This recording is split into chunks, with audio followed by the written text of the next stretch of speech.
이제 보름 정도가 지나면 2023년이 마무리됩니다. 매 대학 교수들의 대학 교수들이 모여서 한 해를 이제 마무리하면 사자성어를 이제 투표하게 되는데요. 올해 뽑은 사자성어가 견리망의 이렇게 되어 있습니다. 이로움을 보자 의로움을 잊었다라는 얘기예요. 자기 이로움과 자기 유익 때문에 정말 중요한 선을 잊어버린 일이 참 많았다라는 이야기입니다. 안타까운 이야기죠. 신앙인의 삶에서는 어떨까요? 여러분 한 해를 마무리하면서 어떤 생각을 가지고 계십니까? 잘 걸어왔다. 하나님의 은혜로 여기까지 왔다. 잘 지나왔다. 한 해 함께 해온 우리 제자훈련생 오늘 수료를 했는데요. 33주 훈련 잘 임했다. 감사하다. 이렇게 생각할 수도 있습니다. 그런데 성도들이 때로 하나님을 붙잡고 가는 일에 힘겨울 때도 있습니다. 매주 하나님을 찾아 예배하러 오지만 형식적인 때는 없었을까요?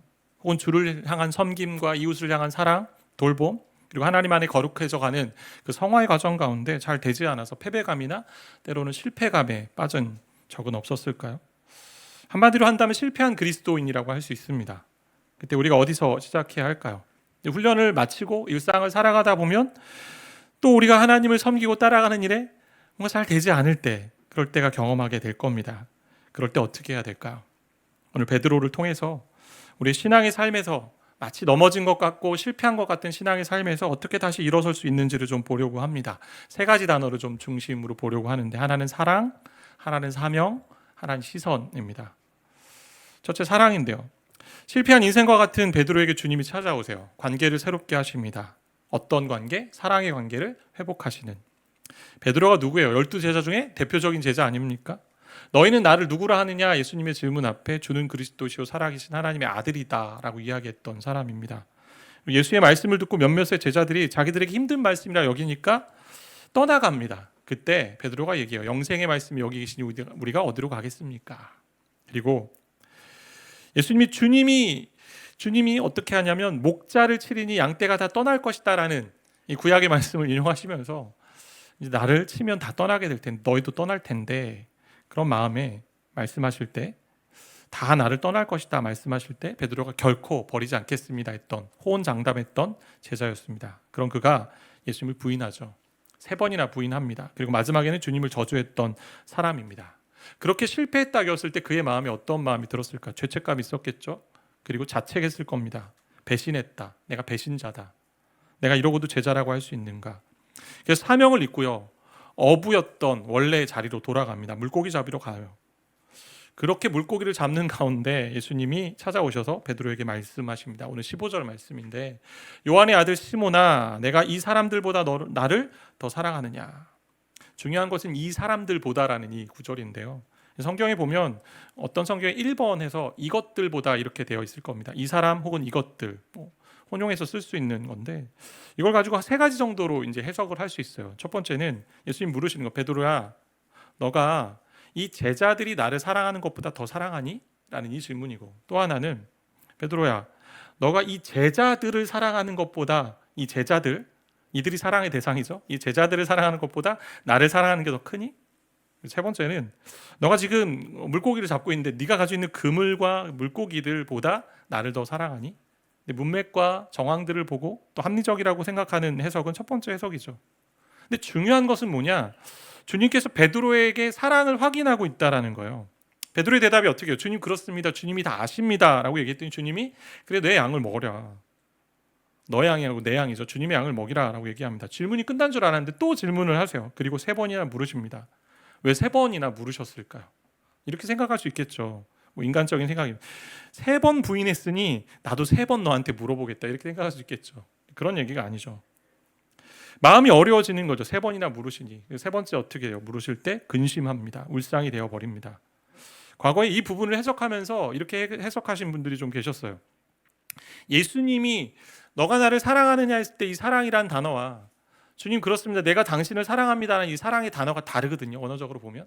여러분 잘 아는 이 주님이 나를 사랑하느냐 했을 때 이 사랑은 아가페의 사랑. 그래서 아가페의 동사인 아가파오라는 단어를 쓰는데, 아가페의 사랑은 뭐예요? 신적인 사랑이고 희생적인 사랑이고 무조건적인 사랑이잖아요. 완전한 사랑을 얘기합니다.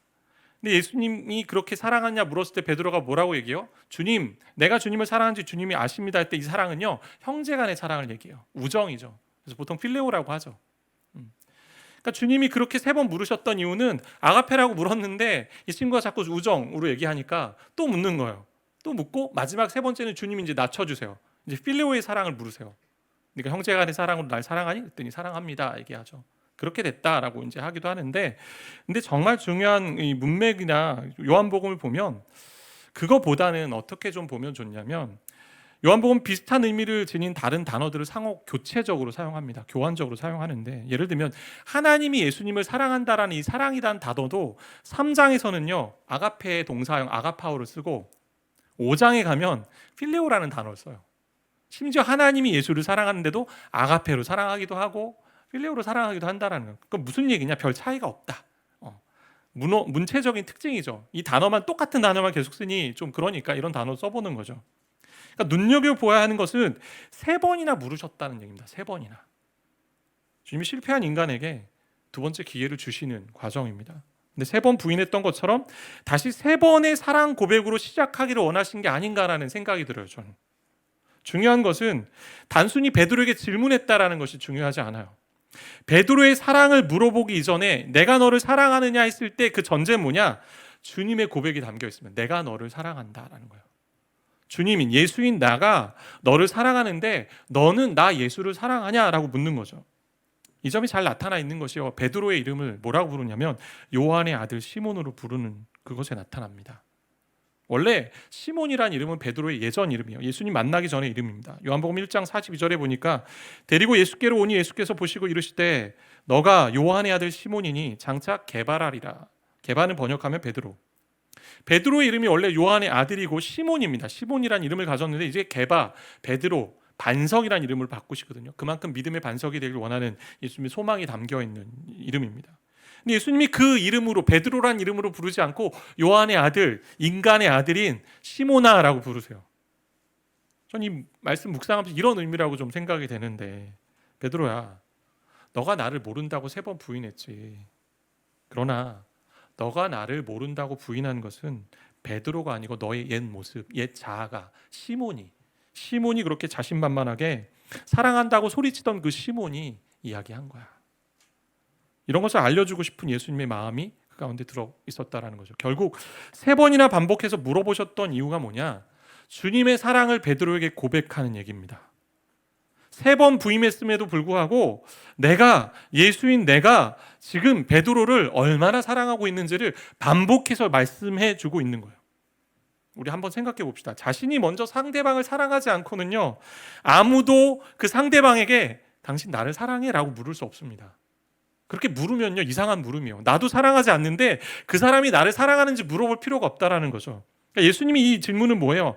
너가 나를 사랑하냐라는 질문의 전제 가운데 깔려 있는 것은 내가 너를 정말 사랑하는데 베드로야, 너는 나를 사랑하니? 라고 묻는 거죠. 다시 말하면 내가 너를 너무나 사랑하는데 너도 나를 사랑했으면 좋겠다라는 의미입니다. 이것이 예수님께서 무너진 베드로의 인생을 다시 시작하게 하는 출발점이 된 거죠. 예수님 그와의 관계를 점검하세요. 그 관계가 어떤 관계예요? 사랑으로 가득한 관계입니다. 관계 안에 사랑이 없으면 신뢰도 없고 아무것도 없어요. 이를 통해 베드로가 회복되기 시작하죠. 사랑 때문에 다시 시작하게 됩니다. 주 안에 사랑하는 성도 여러분, 한 해를 마무리하며 여러분 인생을 한번 돌아보십시오. 어떠셨습니까? 주님을 따라가는 삶 잘 해오셨습니까? 하나님 정말 사랑한다고 하면서도 때로는 세상의 것에 마음이 많이 뺏겼던 적은 없습니까? 주님만 바라보겠다고 했지만, 또 주님이 하신 말씀을 내가 따라가겠다고 했지만, 순종하겠다고 했지만 내 힘과 결심이 약하여 늘 넘어졌던 그런 모습들은 없었습니까? 그래서 실패한 느낌이 들었다면 그 마음이 지금도 있고, 주님 내가 주님 앞에 떳떳하게 나올 수 없습니다 라고 있다면 주님과의 관계를 먼저 점검해야 합니다. 그리고 주님의 이 음성을 들어야 돼요. 너가 나를 사랑하니. 그 마음 안에 무엇이 담겨 있다? 내가 너를 사랑하는데 너가 나를 사랑하니. 주님의 사랑을 느끼고 내가 주님을 사랑합니다 고백하고 새롭게 그 사랑으로 다시 일어서야 된다라는 거죠. 만약 그 사랑을 경험하지 않고 사랑을 고백하지 않으면서 내가 무엇인가 한다면 그것은 의무고요. 그것은 율법주의입니다. 주님의 사랑이 우리 가운데 부어지고 그 사랑의 관계 가운데 내가 있음을 알 때 우리는요, 언제든 일어설 수 있습니다. 그런 인생이 되기를 바라고 축복합니다. 두 번째는 사명인데요. 사랑의 관계 점검을 통해서 이제 어떻게 하세요? 완전하게 회복을 일으키기 위해서는요, 베드로가 제자의 사명을 회복해야 돼요. 왜? 이제 고기 잡으러 갔잖아요. 분명히 처음 그 사명을 주셨을 때 사람을 낚는 어부가 되겠다라고 하셨는데, 사람을 잘 낚아오다가 사람을 낚는 어부로 사역해 오다가 주님 배신한 것 같아서 이제 다시 물고기 잡으러 가거든요. 그에게 새로운 사명을 또 부여하시죠. 베드로의 세 번에 걸친 대답이 있잖아요. 사랑하는 줄 주님이 아십니다 라고 했을 때 거기서 멈추지 않고요, 15절에 어떻게 되어 있나요? 내 어린 양을 먹이라.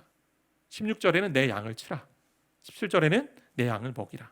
먹이라 치라 동일한 얘기고요. 내 어린 양 다 동일한 얘기예요. 근데 누구의 양이에요? 내 양이요. 내 양. 주님의 양. 여러분, 하나님은요, 우리 없이도 하나님의 일을 다 하실 수 있는 분이에요. 우리 없이도 영광을 다 받으시는 분이고, 우리 없이도 모든 복음의 전파를 하실 수 있는 분이에요. 근데 우리를 통해 하시는 이유는 우리를 사용하시겠다라는 거고, 우리를 불러서 함께 동역하게 했다는 하나님 놀라운 사랑의 마음이 있죠. 양을 돌보고 섬기는 사명 주신다는 거예요. 너의 양이야, 내 양이야. 근데 그 사명 나랑 같이 해보자 초청하시는 거죠. 그러한 사명이 우리 가운데 주어져 있습니다. 여러분도 다 목양하는 사명들이 있어요. 여러분 가정을 목양하는 거고요, 여러분의 직장을 목양하는 거고, 여러분 주변에 있는 사람들을 정말 하나님의 사람으로 세우기 위해 교회를 세워가는 그런 일들 하고 계신 겁니다.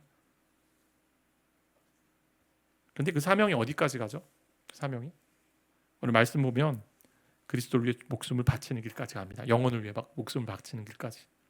죽음을 통한 영광의 사명인데 18절, 19절 우리 같이 보시면 18절 같이 읽겠습니다. 내가 진실로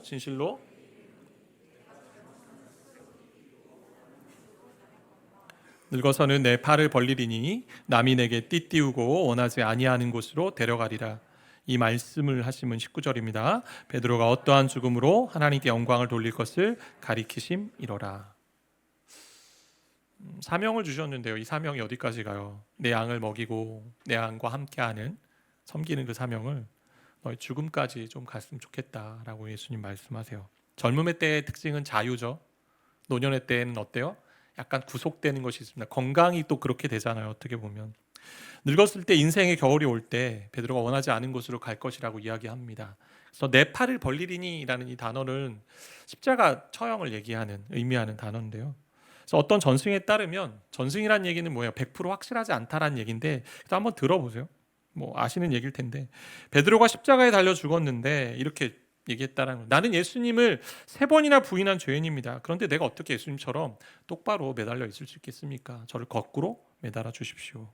뭐 그렇게 말해서 거꾸로 매달렸다라는 뭐 그런 이야기도 있는데, 근데 중요한 것은 그가 죽음의 자리, 순교의 자리까지 갔다라는 거죠. 실패한 인생에서 다시 출발하게 해주신 주님의 사랑을 기억하며 사명의 자리 걸어갑니다. 제자의 삶을 걸어갑니다. 완주해 갑니다. 그게 그리스도의 삶이에요. 그리스도인의 삶. 그리스도의 삶은요, 계속적인 고행의 길이라고 칼빈이 이야기합니다. 고통하니까 어때요? 죽음 얘기하니까 어떻습니까? 어둡죠. 교회 오면 맨날 죽으라고 하고 섬기라고 하고 고통은 당연하다고 하고 예수님을 싫어하고 예수님 미워했으니 예수님의 제자들 미워하는 거 당연한 거 아닙니까? 세상이.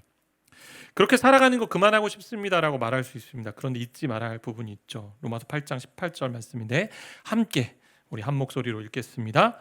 생각하건대 현재의 고난은 이 땅에서 주님의 제자로 살아갈 때요, 저 여러분이 당하는 고난이 있죠. 뭐 제자뿐만 아니라 이 땅에 육신의 몸으로 살고 있기 때문에 우리가 고통과 고난을 당합니다. 그럼에도 불구하고 어때요? 제자로 살아가는 일에서 또 당하는 고통들이 있죠. 고난들이 있습니다. 그런데 그 고통이 어때요? 잠시입니다. 잠시. 영광은 영원하고 더 큽니다. 근데 그렇게 사명만 강조한다면 되게 무겁잖아요. 꼭 예수님 일만 시키는 것 같고 나의 노동을 착취하는 것 같고. 여기서 순서가 중요하죠. 사랑의 관계가 회복되어야 사명, 제자로서 사는 삶이 부담스럽지 않습니다. 죽음의 자리도 두렵지 않아요. 주님이 나를 사랑하시고 그분이 나를 사랑하니, 그러니까 내가 주님을 사랑하고 또 주님이 나를 사랑하시니 그분이 하시는 말씀에 순종하는 것이 당연합니다. 내가 주님을 사랑한다는 것을 우리는 어떻게 확인시켜 드릴 수 있을까요? 내가 주님 사랑합니다 말하잖아요. 고백하잖아요. 근데 어떻게 해요?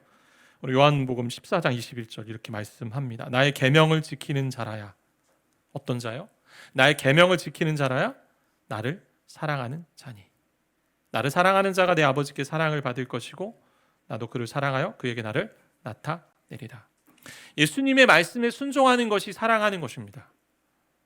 정말 예수님을 사랑한다라면 예수님이 하신 말씀, 그 제자의 사명, 제자의 길을 따라가는 것이 그게 맞습니다. 근데 우리는 자주 사랑을 감정적으로만 생각할 때가 있잖아요. 근데 진짜 사랑은 그 사람의 말을 듣고 순종하는 거예요. 그럴 때 아버지의 사랑을 받고 주님의 사랑을 경험합니다. 그러니 제자로서의 삶, 고난당하는 삶, 심지어 죽음의 삶까지 갈 수 있는 겁니다. 왜냐하면 그것이 내가 사랑받은 자로서 주님께 사랑을 드리는 모습이기 때문에 영광이 되는 거죠. 그런데 이 땅에서 우리가 하나님께 영광이 되는, 또 하나님의 영광을 경험하는 또 하나의 모습이 있는데요. 여러분과 저와 여러분이 누구의 모습으로 지어졌나요? 하나님의 형상으로 지어졌어요. 하나님의 형상으로 지어졌다는 얘기는 하나님의 영광이 깃들어 있는 뭐예요? 존귀한 존재입니다. 정말 존귀한 존재죠. 그래서 우리가 욕하면 안 돼요. 서로의 얼굴에 대해서, 서로의 모습에 대해서. 정말 존귀한 존재이기 때문에. 화가 올라올 수도 있겠죠, 자녀를 보면서. 그러나 하나님의 영광이 깃들어 있는 존재입니다. 왜요? 하나님이 그렇게 창조하셨기 때문에. 다만 깨어져 있을 뿐이죠. 죄로 말미암아 깨어졌습니다, 그 영광이. 근데 우리 주님이 말씀하시죠. 그 아들의 형상을 회복하기까지 우리를 인도해 가십니다. 그게 영광의 회복이에요. 아들의 형상을 회복해 간다는 것은 저와 여러분이 주님을 닮아가는 것이고 우리의 변화죠. 변화. 결국 뭐냐? 하나님께 영광이 되는 인생은요, 저와 여러분이 예수 그리스도를 닮아감으로 영광이 되는 인생이 되는 것입니다. 베드로가 그랬어요. 충동적이었죠. 다혈질적이었습니다. 말보다 행동이 앞섰던 사람이죠. 나서기 좋아하고 실수가 많았던 사람입니다. 근데 그가 그의 편지에서 이렇게 이야기하거든요. 베드로전서 5장 5절의 말씀 보니까, 젊은 자들아 이와 같이 장로들에게 순종하고 다 서로 겸손으로 허리를 동이라. 다 겸손으로 허리를 동이라. 하나님은 교만한 자를 대적하시되 겸손한 자에게는 은혜를 주시느니라. 베드로가요, 겸손을 강조해요. 다혈질적이고 충동적이었던 그가, 나서기 좋아했던 그가 겸손한 인생이 되는 거죠. 베드로를 변화시킨 주님이요, 저와 여러분을 복음 안에서 빚어가십니다. 그게 영광의 모습이에요. 그것이 우리가 이 땅에서 누리는 영광이기도 하죠. 그것이 어떻게 시작됩니까? 사랑의 관계로부터 시작됩니다. 근데 이렇게 나아갈 때 주의할 점이 하나 있습니다. 세 번째, 시선인데요. 시선. 주님이 베드로에게 영광스러운 죽음을 이야기하시면서 나를 따라오라고 이야기하십니다. 그럼 베드로가 어떻게 해야 될까요? 잘 따라가겠습니다. 어떻게 따라가야 될지 고민하고 준비하겠죠. 근데 베드로가 어떻게 하나요? 인간의 약함 때문인지 모르겠지만 베드로가 잠시 길을 잃어버린 모습을 보여줍니다. 20절 말씀인데요.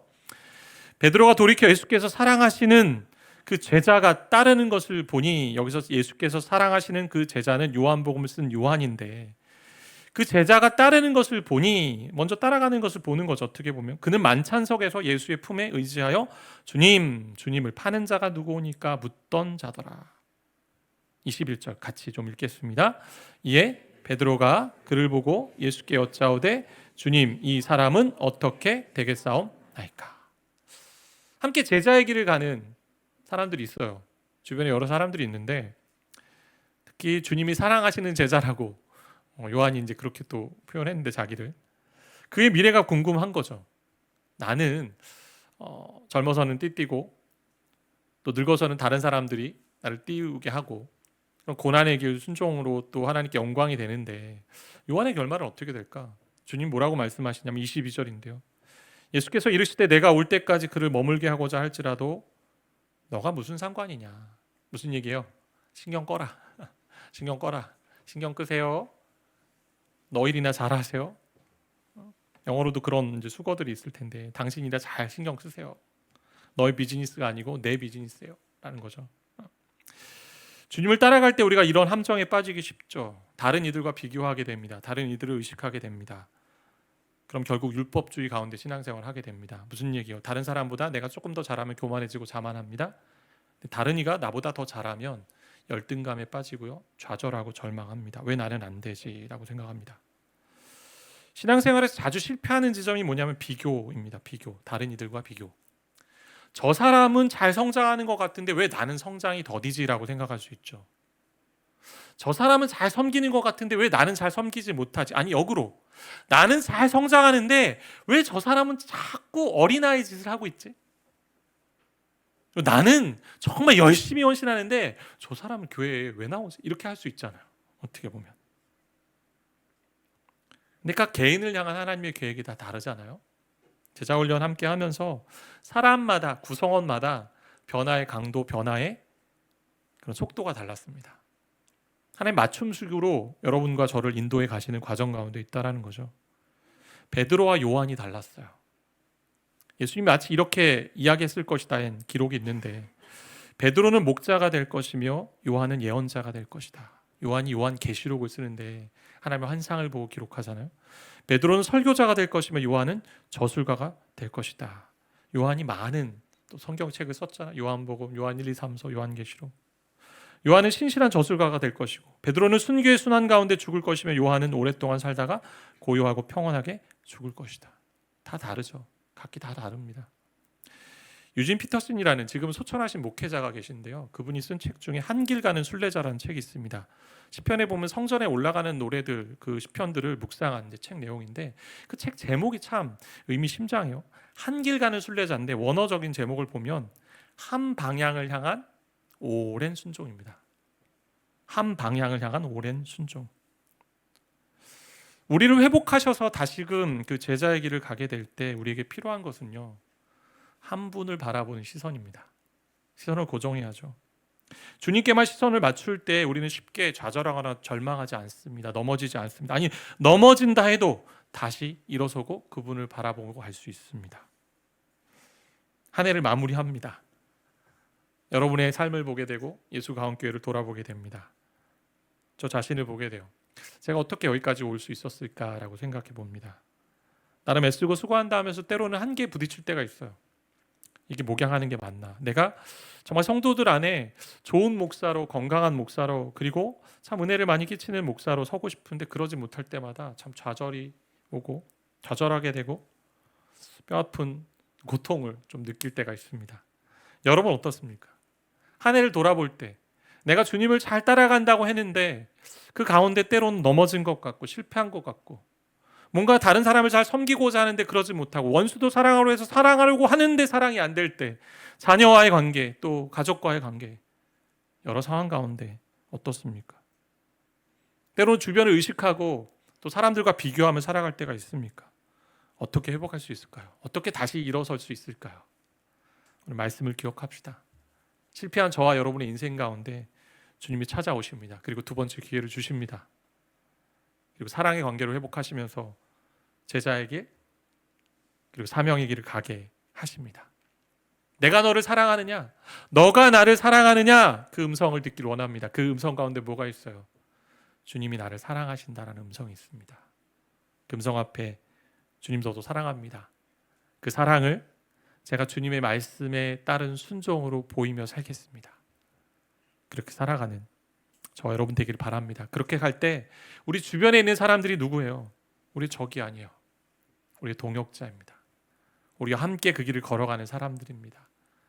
그래서 비교하고 절망하고 좌절하고 교만하고 자랑하는 것이 아니고, 연약한 자를 또 일으켜 세우고 함께 걸어갈 수 있는, 그래서 주님이 주신, 각자에게 주신 그 사명의 길을, 부르심의 길을, 또 하나님과 함께하는 그 길을 한 길 가는 순례자로, 한 방향을 향한 오랜 순종으로 나아가시는 저와 여러분이 되시기를 바라고 축복합니다.